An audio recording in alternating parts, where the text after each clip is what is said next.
Dear friends of the planet, today is World Environment Day. It is also the day that the European Commission's Copernicus Climate Change Service officially reports May 2024 as the hottest May in recorded history. This marks 12 straight months of the hottest months ever. For the past year, every turn of the calendar has turned up the heat. Our planet is trying to tell us something, but we don't seem to be listening. Dear friends, the American Museum of Natural History is the ideal place to make the point. This great museum tells the amazing story of our natural world, of the vast forces that have shaped life on Earth over billions of years. And humanity is just one small blip on the radar. But like the meteor that wiped out the dinosaurs, we are having an outsized impact. In the case of climate, we are not the dinosaurs, we are the meteor. We are not only in danger, we are the danger, but we are also the solution. So, dear friends, we are at a moment of truth. The truth is, almost 10 years since the Paris Agreement was adopted, the target of limiting long-term global warming to 1.5 degrees Celsius is hanging by a thread. The truth is, the world is spewing emissions so fast that by 2030, a far higher temperature rise would be all but guaranteed. Brand new data from leading climate scientists released today show the remaining carbon budget to limit long-term warming to 1.5 degrees is now around 200 billion tons. That is the maximum amount of carbon dioxide that the Earth's atmosphere can take if we are to have a fighting chance of staying within the limit. And the truth is, we are burning through the budget at reckless speed, spewing out around 40 billion tons of carbon dioxide a year.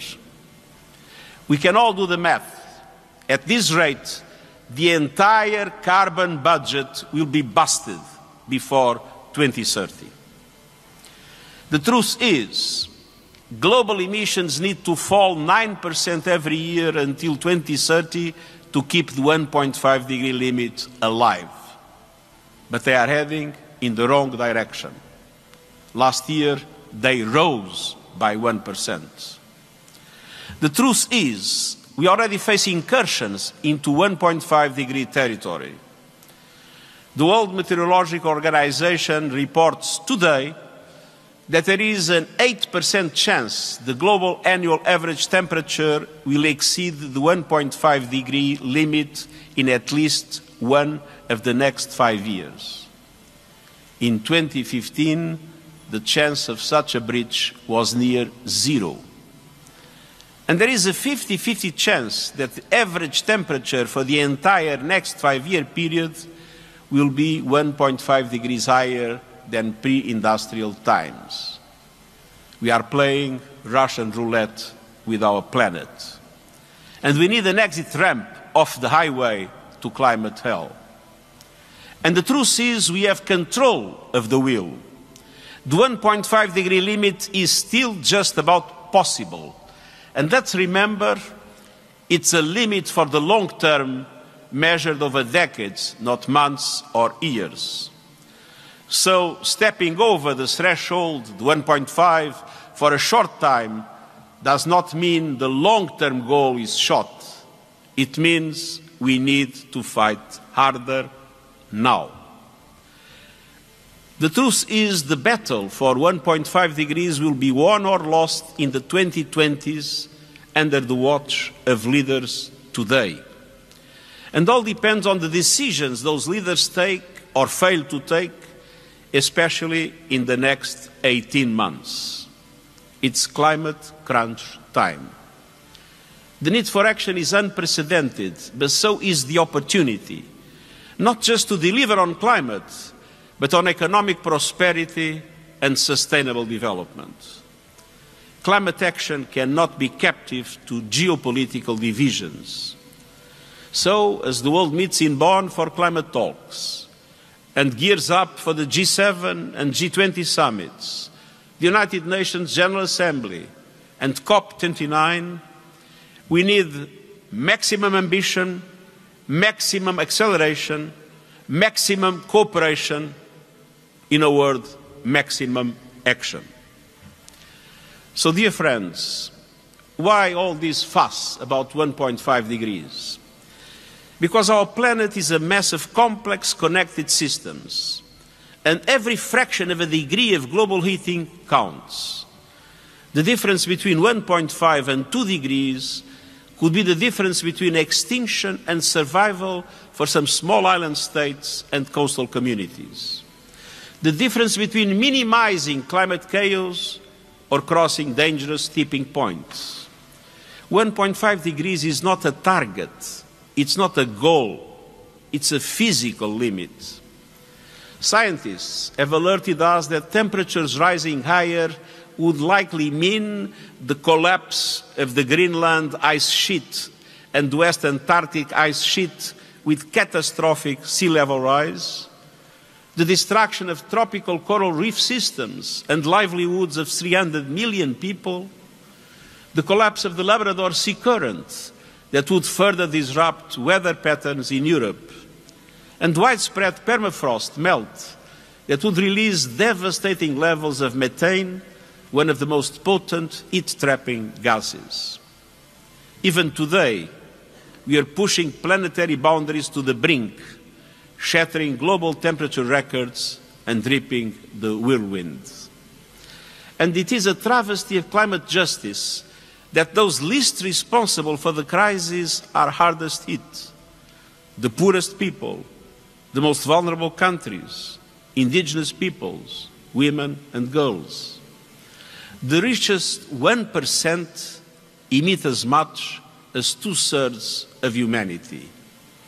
And extreme events turbocharged by climate chaos are piling up, destroying lives, pummeling economies, and hammering health, wrecking sustainable development, forcing people from their homes, and rocking the foundations of peace and security as people are displaced and vital resources depleted.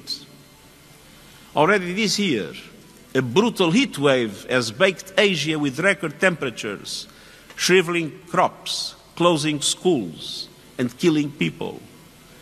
Cities from New Delhi to Bamako to Mexico City are scorching. Here in the West, savage storms have destroyed communities and lives. We have seen drought disasters declared across Southern Africa, and extreme rains flood the Arabian Peninsula, East Africa, and Brazil. And the mass global coral bleaching caused by unprecedented ocean temperatures soaring past the worst predictions of scientists.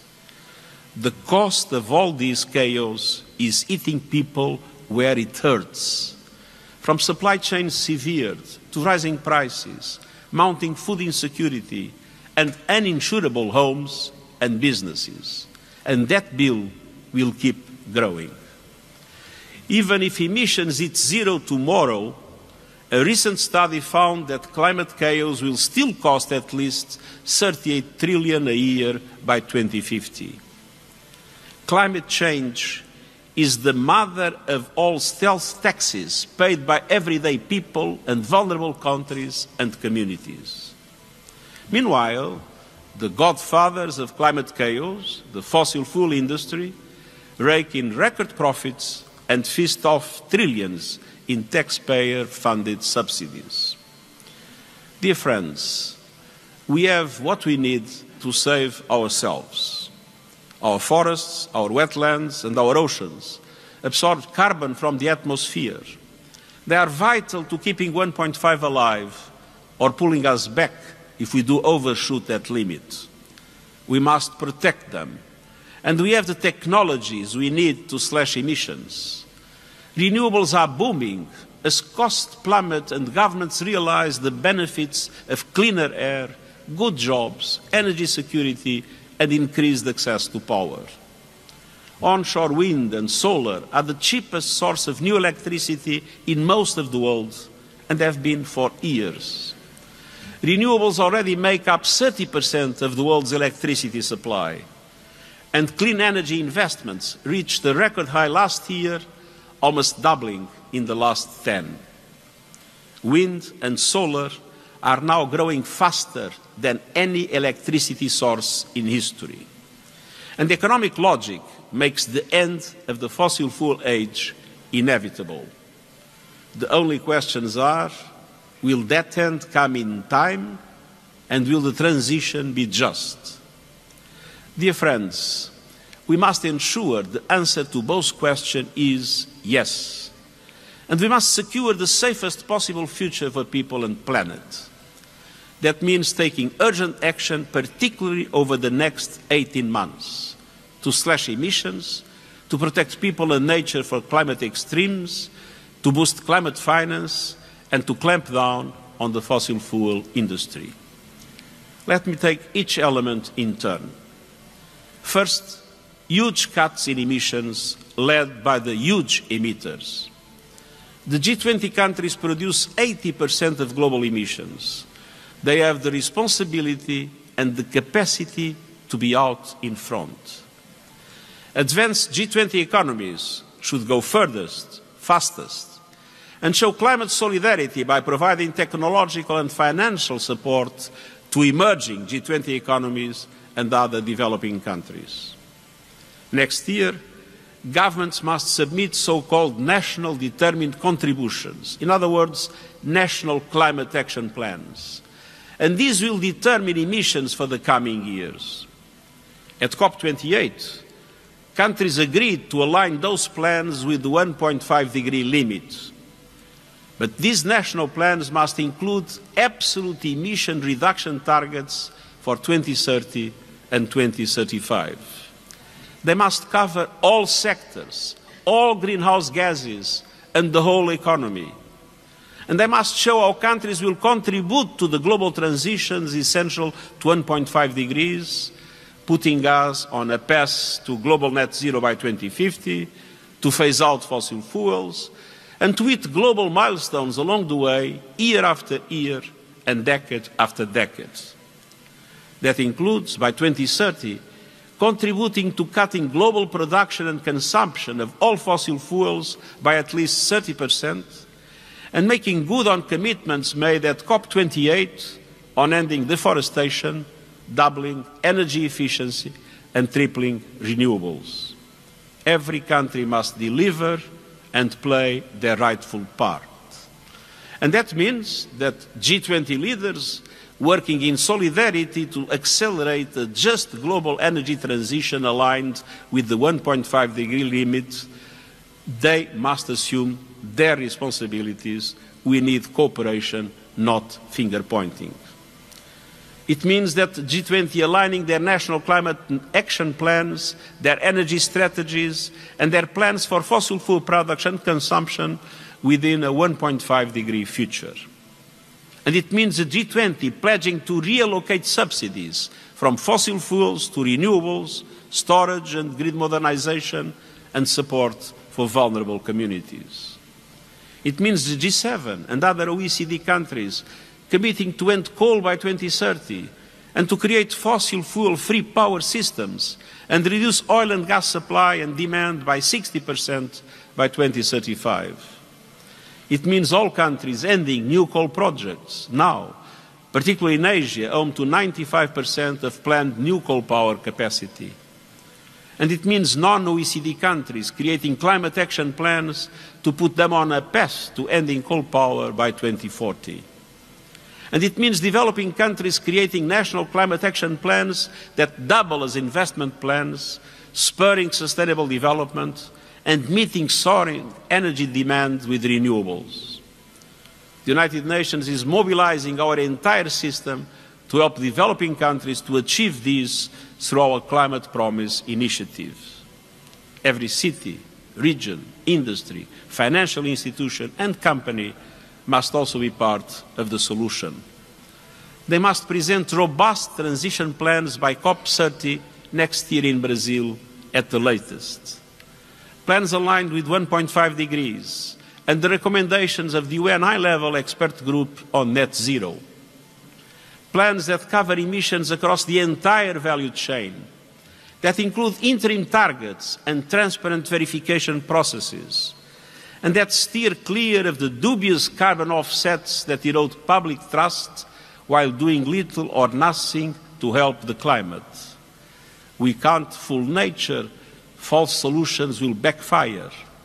We need high-integrity carbon markets that are credible and with rules consistent with limiting warming to 1.5 degrees.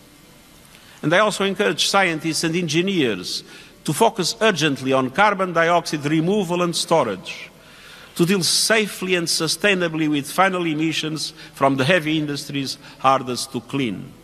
And I urge governments to support them. But let me be clear, these technologies are not a silver bullet. They cannot be a substitute for drastic emission cuts or an excuse to delay fossil fuel phase-out. But we need to act on every front. Dear friends, the second area for action is ramping up protection from the climate chaos of today and tomorrow.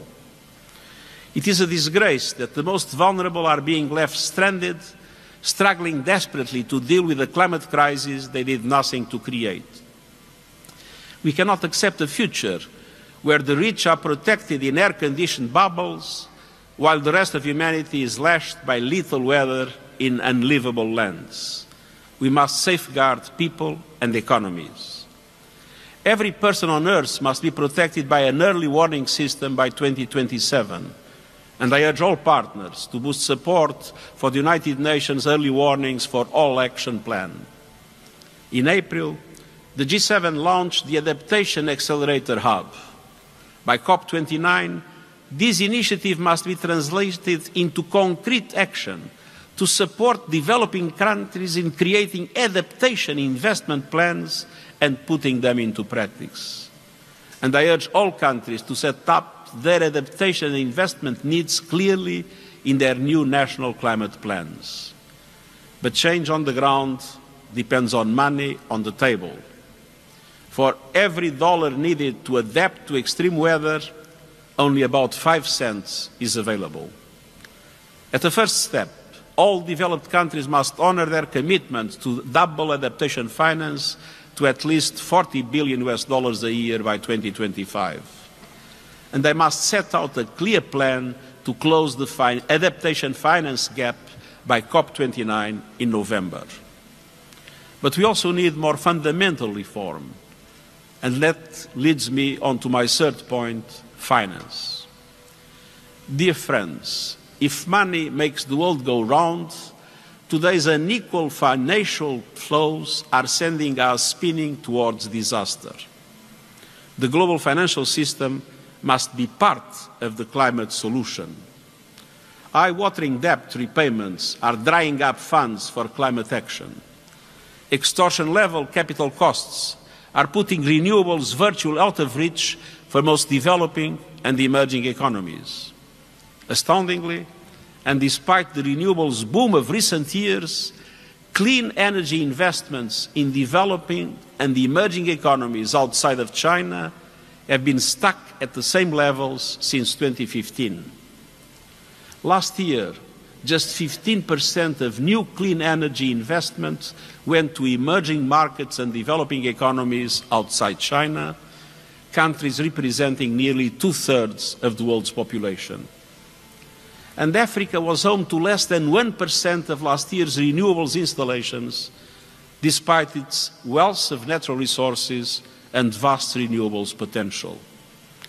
The International Energy Agency reports that clean energy investments in developing and emerging economies beyond China need to reach up to $1.7 trillion a year by the early 2030s. In short, we need a massive expansion of affordable public and private finance to fuel ambitious new climate plans and deliver clean, affordable energy for all. The September Summit of the Future is an opportunity to push reform of the international financial architecture and action on debt. And I urge countries to take it. And I urge G7 and G20 summits to commit to using their influence within multilateral development banks to make them better, bigger and bolder, and able to leverage far more private finance at reasonable cost. Countries must make significant contributions to the new Loss and Damage Fund and ensure that it is open for business by COP29. And they must come together to secure a strong finance outcome from COP this year, one that builds trust and confidence, catalyses the trillions needed, and generates momentum for reform of the international financial architecture. But none of these will be enough without new, innovative sources of funds.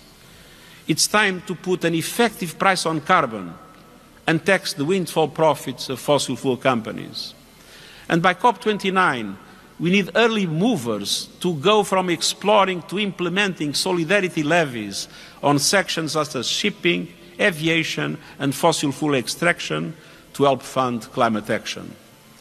This should be scalable, fair and easy to collect and administer. And none of this is charity. It is enlightened self-interest. Climate finance is not a favor. It's a fundamental element to a livable future for all. Dear friends, fourth and finally, we must directly confront those in the fossil fuel industry who have shown relentless zeal for obstructing progress over decades. Billions of dollars have been thrown at distorting the truth, deceiving the public, and sowing doubt. And I thank the academics and the activists, the journalists and the whistleblowers who have exposed those tactics, often at great personal and professional risk. And I call on leaders in the fossil fuel industry to understand that if you are not in the fast lane to clean energy transformation, you are driving your business into a dead end and taking us all with you. Last year, the oil and gas industry invested a measly 2.5% of its total capital spending on clean energy. Doubling down on fossil fuels in the 21st century is like doubling down on horseshoes and carriage wheels in the 19th. So, to fossil fuel executives, I say, your massive profits give you the chance to lead the energy transition. Don't miss it. And financial institutions are also critical because money talks. It must be a voice for change. And I urge financial institutions to stop bankrolling fossil fuel destruction and start investing in a global renewables revolution. To present public, credible and detailed plans to transition from fossil fuels to clean energy with clear targets for 2025 and 2030. And to disclose your climate risks, both physical and transitional, to your shareholders and regulators. Ultimately, such disclosure should be mandatory. Dear friends, many in the fossil fuel industry have shamelessly greenwashed, even as they have sought to delay climate action with lobbying, legal threats, and massive ad campaigns. And they have been aided and abetted by advertising and PR companies. Mad Men, remember the TV series, fueling the madness. I call on these companies to stop acting as enablers of planetary destruction. Stop taking on new fossil fuel clients from today and set out plans to drop your existing ones. Fossil fuels are not only poisoning our planet, they are toxic for your brands. Your sector is full of creative minds who are already mobilizing around this cause. They are gravitating towards companies that are fighting for our planet, not trashing it. And they also call on countries to act. Many governments restrict or prohibit advertising for products that harm human health, like tobacco. Some are now doing the same with fossil fuels. I urge every country to ban advertising from fossil fuel companies. And I urge news media and tech companies to stop taking fossil fuel advertising. We must all deal also with the demand side. All of us can make a difference by embracing clean technologies, facing down fossil fuels in our own lives, and using our power as citizens to push for systemic change. In the fight for a livable future, people everywhere are far ahead of politicians. Make your voices heard and your choices count. Dear friends, we do have a choice, creating tipping points for climate progress or careening to tipping points for climate disaster. No country can solve the climate crisis in isolation. This is an all-in moment. And the United Nations is all in, working to build trust, to find solutions, and to inspire the cooperation our world so desperately needs. And to young people, to civil society, to cities, regions, businesses, and others who have been leading the charge towards a safer, cleaner world, I say thank you. You are on the right side of history. You speak for the majority. Keep it up. Don't lose courage. Don't lose hope. If we the peoples it is we the peoples versus the polluters and the profiteers. Together we can win. But it's time for leaders to decide whose side they are on. Tomorrow it will be too late. Now is the time to mobilize. Now is the time to act. Now is the time to deliver. This is our moment of truth, and I thank you.